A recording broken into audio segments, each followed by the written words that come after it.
India's Finance Minister Nirmala Sitharaman will present the budget for the ninth consecutive time on Sunday. Now, the economic survey released last week showed that India's growth powerhouse moment is here, but with significant global risks. At a time when the global economy faces fragmentation, geopolitical uncertainty and chain supply realignments, India seeks for a rare combination of scale, speed and stability.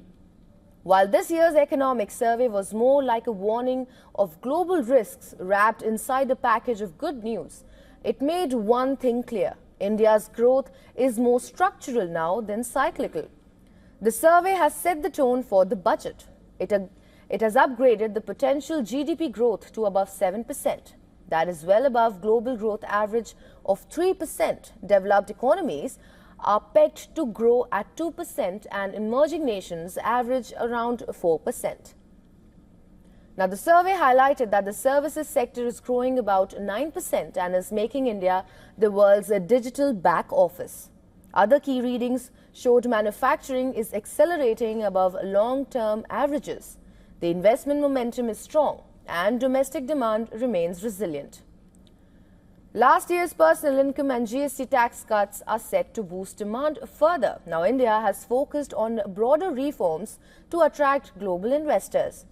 Some of the top reforms over the past year are GST rationalization, 100% FDI in insurance, private entry into nuclear energy, labour code implementation, and faster environmental clearances. For the coming year, manufacturing-led exports are now India's strategic priority.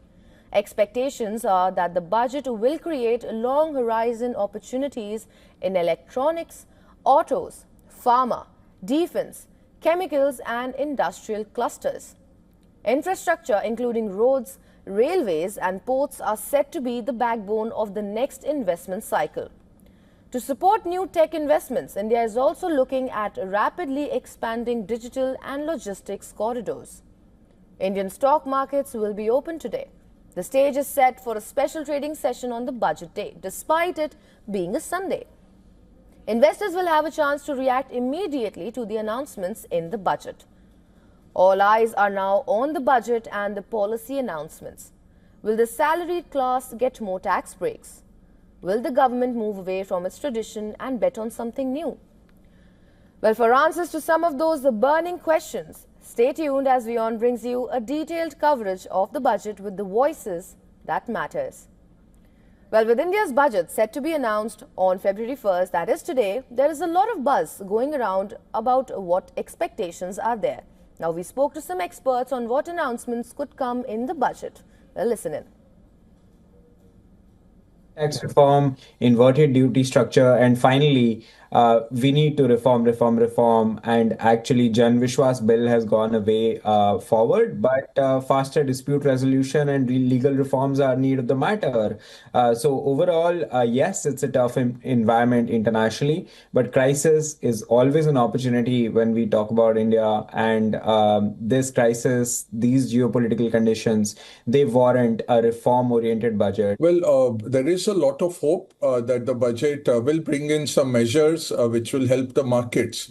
But we must realize that right now there is no political capital as such to be spent. So overall, there is no imminent national election. We are not expecting big bang kind of reforms in the budget. So it could be a non-event, and we will have to wait for an earnings recovery in the Indian markets. That might be the issue, and the budget could turn out to be a non-event.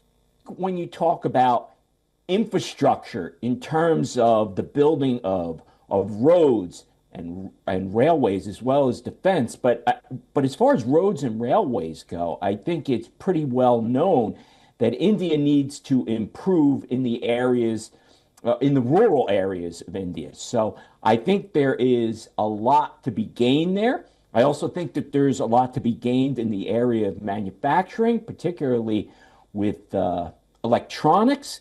There is definitely global competition, and I think India is well placed to be able to compete. And then finally, I think that there's benefits there in banking in terms of extending credits.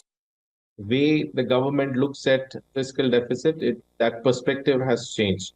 So for now, we have done very well because we had set a target last year of 4.9% of fiscal deficit, and we have touched 4.8. So we have basically better ourselves by 10 basis points. And for the next year, we have even a better target of 4.4%.